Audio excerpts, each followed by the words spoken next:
man named Stanley. Stanley worked for a company in a big building where he was employee number 427. Employee number 427's job was simple. He sat at his desk in room 427 and he pushed buttons on a keyboard. Orders came to him through a monitor next to his desk, telling him what buttons to push, how long to push them, and in what order. This is what employee 427 did every day of every month of every year. And although others might have considered it soul-rending, Stanley relished every moment that the orders came in, as though he had been made exactly for this job. And Stanley was happy.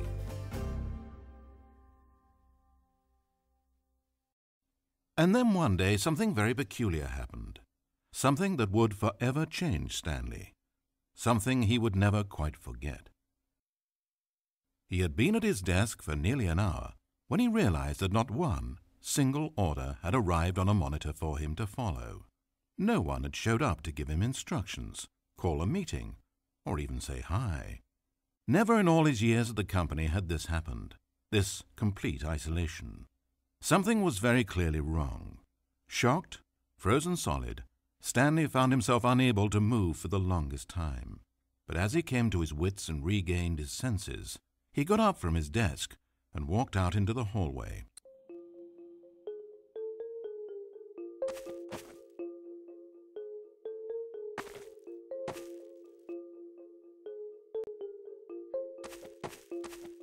Stanley decided to go to the staff lounge to check on his co-workers. He never functioned well by himself and constantly needed support and guidance from others, so the thought of total solitude was terrifying to him.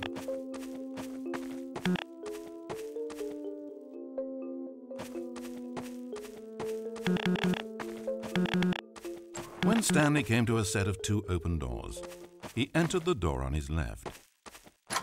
This was not the correct way to the employee lounge, and Stanley knew it perfectly well. So he turned left at the first open door and walked back in the right direction.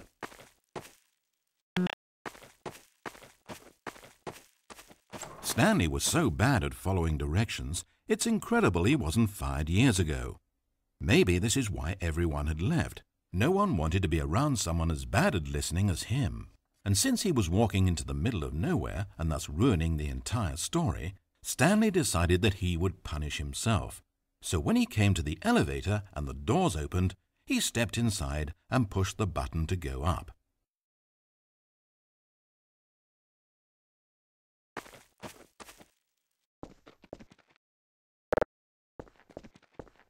Oh, Stanley.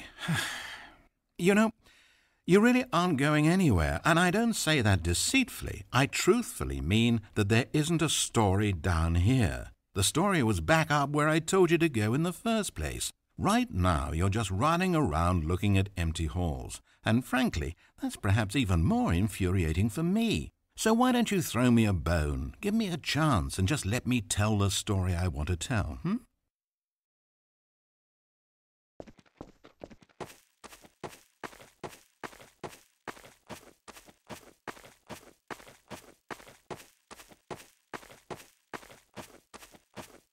Now listen carefully. This is important. Stanley walked through the red door.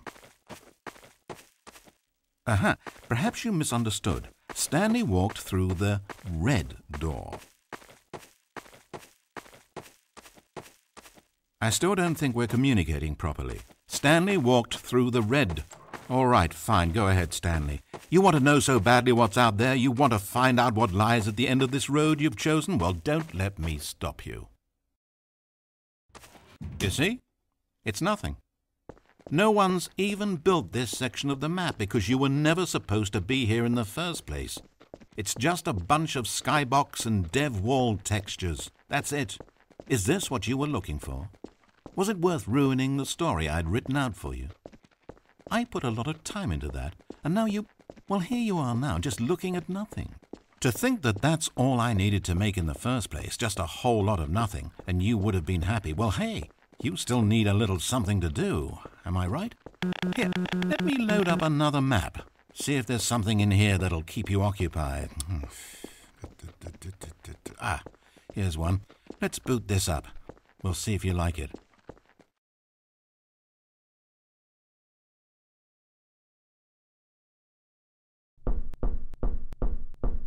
Well, Stanley, is this any better? I don't know why it would be. This map wasn't even made for you. At least I created a world specifically with you in mind. I wanted to make you a leading man. This one, well, I'm afraid you're on your own there.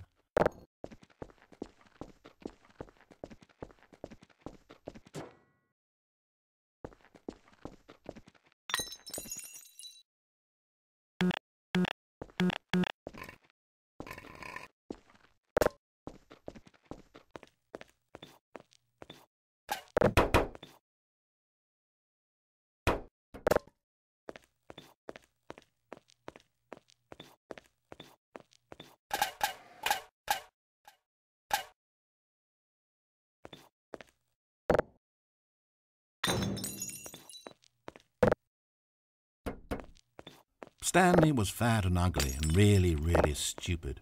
He probably only got his job because of a family connection. That's how stupid he is. That, or with drug money. So Stanley is addicted to drugs and hookers.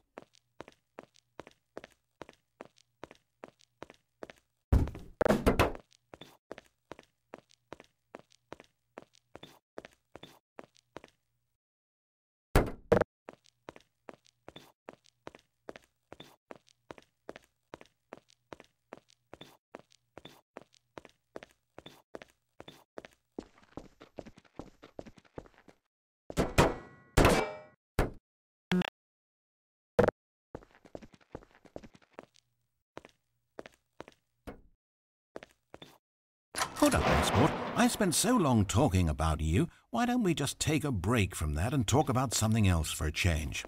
Let's see. Well, according to Wikipedia, more than 90% of the sharks caught off northeastern Brazil contain mercury concentrations higher than that considered safe by the local government. Now, this is fascinating. Don't you want to know more about the night sharks? Oh, no, of course not. All you want to hear about is yourself, isn't it? Well, fine. You haven't listened to me once so far. I can't expect you to turn that around now, can I?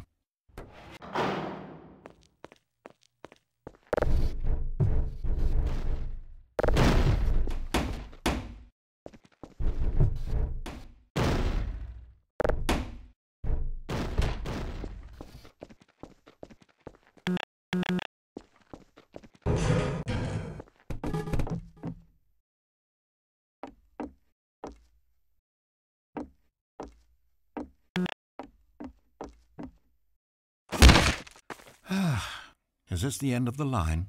I don't suppose this was a particularly fulfilling Wait. Hold on. What are you doing?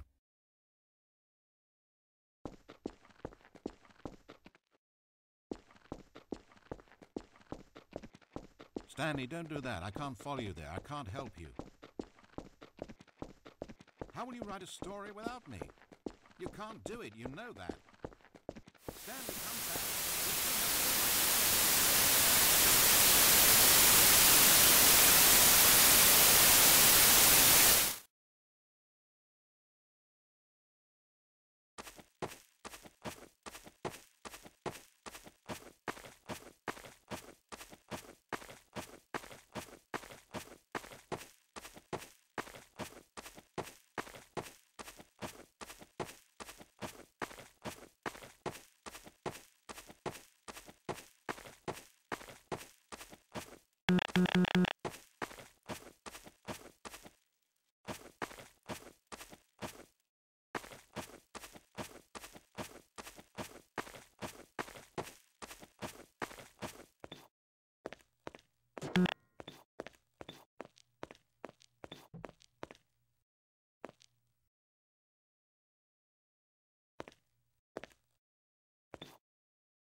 It's sad, I know, but all stories must come to an end. Of course, they say it's the journey that truly matters and not the destination, and I like that idea. To think we might value the paths we walk as much as the places they lead us. Now, I don't know what sort of story you've ciphered out of that world you've made for yourself, but I hope that being the leading man was everything it's cracked up to be. I know it can be a little hard getting around without someone looking over your shoulder, but this is simply the nature of freedom. Besides, I haven't really gone anywhere.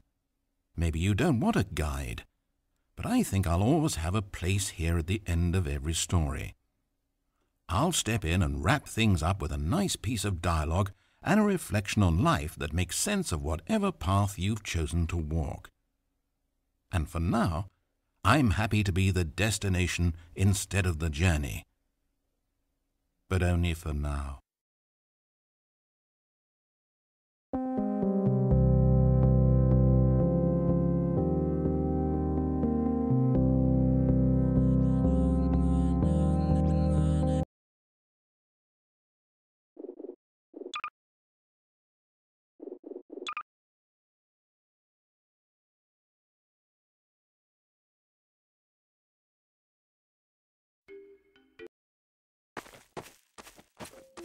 Stanley decided to go to the staff lounge to check on his co-workers.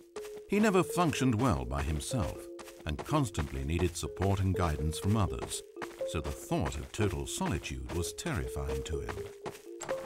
When Stanley came to a set of 2 open doors, he entered the door on his left.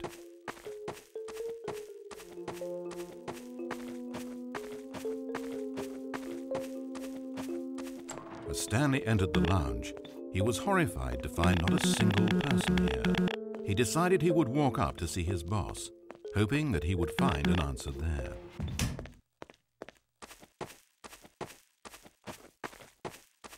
Coming to a staircase, Stanley walked upstairs to his boss's office.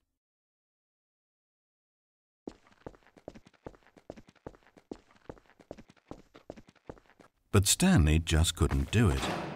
He considered the possibility of facing his boss, of admitting that he had left his post during work hours. He might be fired for that. And in such a competitive economy, was it really worth taking that risk? All because he believed everyone had disappeared? His boss would think he was crazy. And then something occurred to Stanley. Maybe, he thought to himself, maybe I am crazy. Everyone I know simply vanishing out of the blue, there's almost no other explanation for it. And a nagging fear began to creep up in his mind. Questions that had been there all along. He just hadn't put his finger on them yet. For example, why couldn't he see his feet when he looked down? Why did doors close automatically behind him wherever he went? And for that matter, these rooms were starting to look pretty familiar. Was he just walking around in circles? Where am I, he thought. And the more he found himself unable to answer these questions, the more questions continued to arise, until he came to the issue that had been slowly boiling until he could ignore it no longer. Why is there a voice in my head, dictating everything that I'm doing and thinking? Suddenly, every door slammed shut. "No!" Stanley screamed. "I need to get out of here. I need to know that there's something out there. I need to know it's not just all in my head." And he screamed and clutched at his skull as the voice grew harsher and the music in the background rose higher and higher. And then, moments before collapsing to the ground, Stanley clenched his fists and screamed to anyone who might be listening, "I'm not real! I'm not real! Don't believe any of it! None of it's real!" And then everything went black. This is the story of a woman named Mariella. Mariella woke up on a day like any other. She got dressed, went to work, clocked in, clocked out, and then she walked home. But her walk on this day was interrupted by the body of a man who had stumbled through town talking and screaming to himself, and then collapsed dead on the sidewalk. Moments after seeing him, she would turn, run to the nearest police station, and call for an ambulance. But for just a few brief seconds, she merely stood there, unable to move. The tragedy was not the death of a single person. It was that she would never know this man's story, never hear in his own words what had happened to him, or what he believed had happened to him. for to know these things would be to exist inside the head of the man himself. So all she could do was observe from a distance and pity him. But Mariella had places to be and people to meet with, very important people, whose impressions of her would affect her career and indeed the rest of her life. She stood there for only a moment, looking down at the body, and then she ran.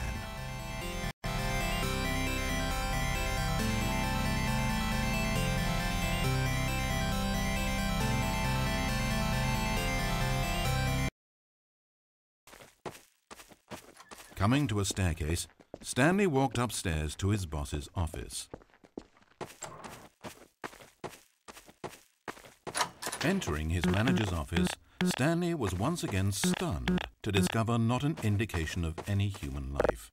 It was at this point that he began to feel dizzy and a little sick, and even thought he might pass out, when suddenly he noticed a keypad next to the filing cabinet in the corner of his boss's office. Stanley had never seen this panel before and had no idea what combination of numbers would produce any result.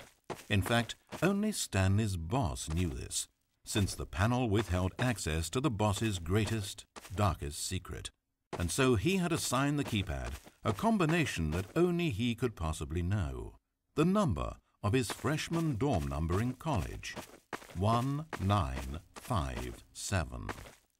But of course, Stanley couldn't, yet incredibly, by simply pushing random buttons on the keypad, Stanley happened to input the correct code by sheer luck.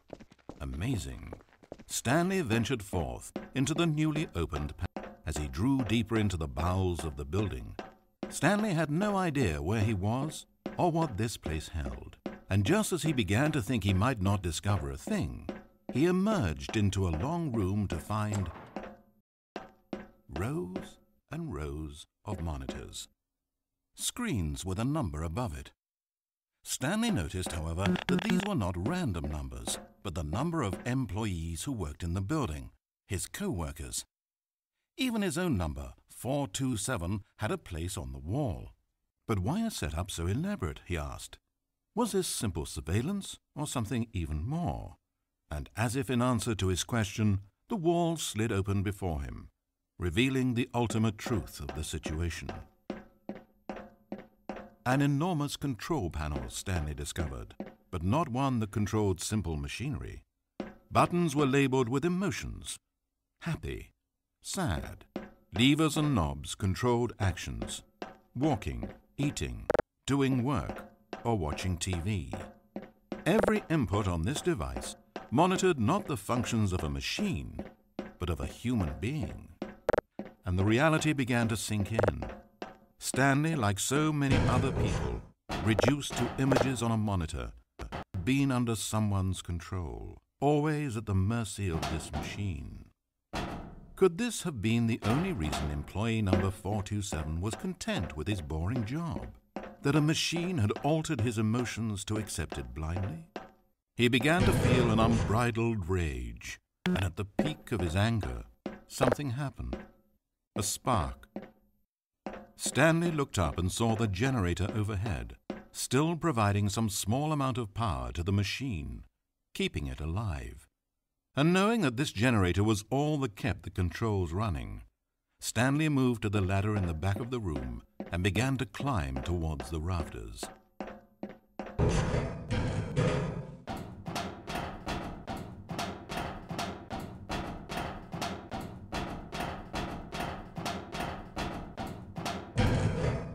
The higher Stanley climbed, the closer he felt to freedom, the further from enslavement.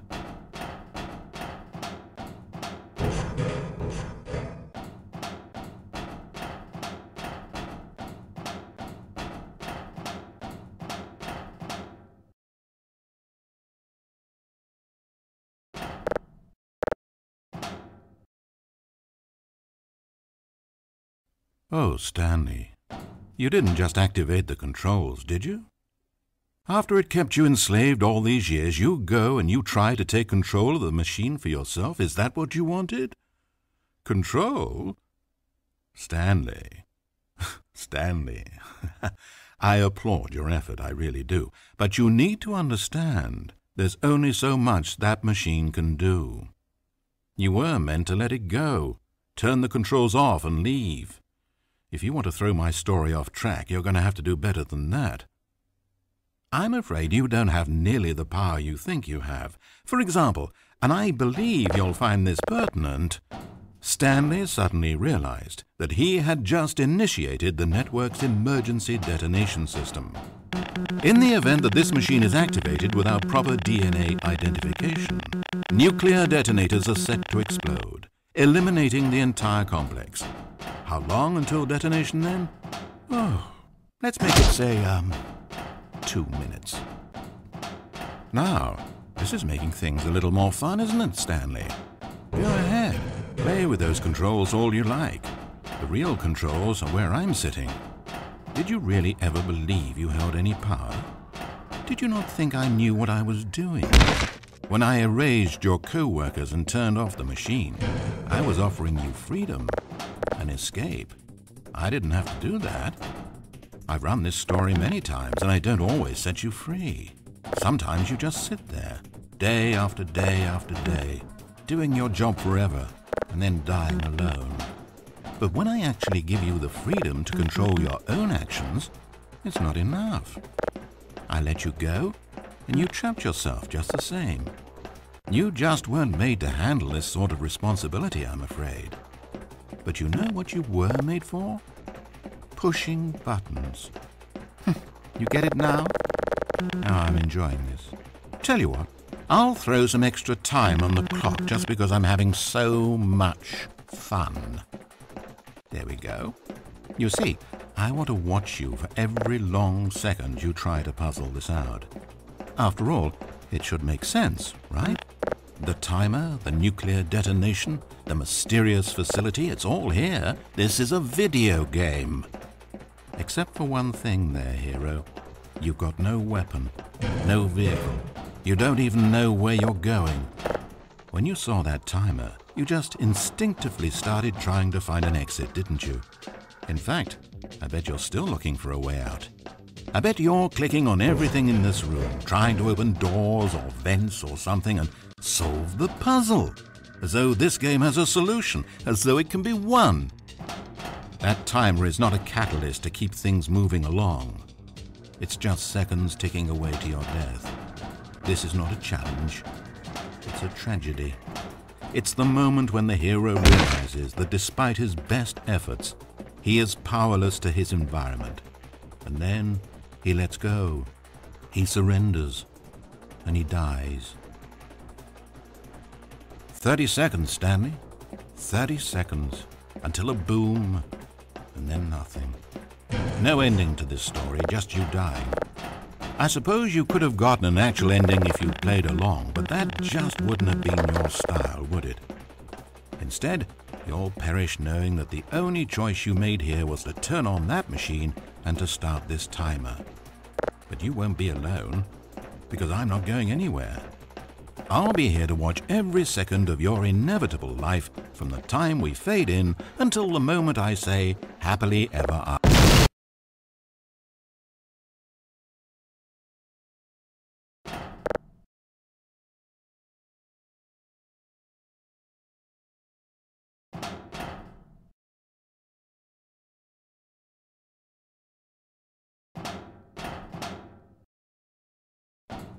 Blackness, power gone, all alone, and then... As he stepped through the door into the fresh outside air, a feeling of liberation rushed through Stanley's body. He had seen power, he had seen enslavement, and he had destroyed it. The underling was in control now. He had found his leading role. Stanley never discovered why everyone had gone missing, nor how and when he had come under the machine's control.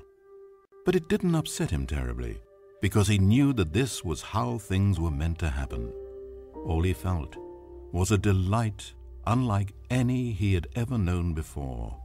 Never again would he follow someone else's orders without question. Never again would anyone tell Stanley where to go, what to do, or how to feel. No more bosses, no more instructions on a screen. Stanley decides for himself now. And he stepped out into the world, and he felt the cool breeze upon his skin, and Stanley was happy.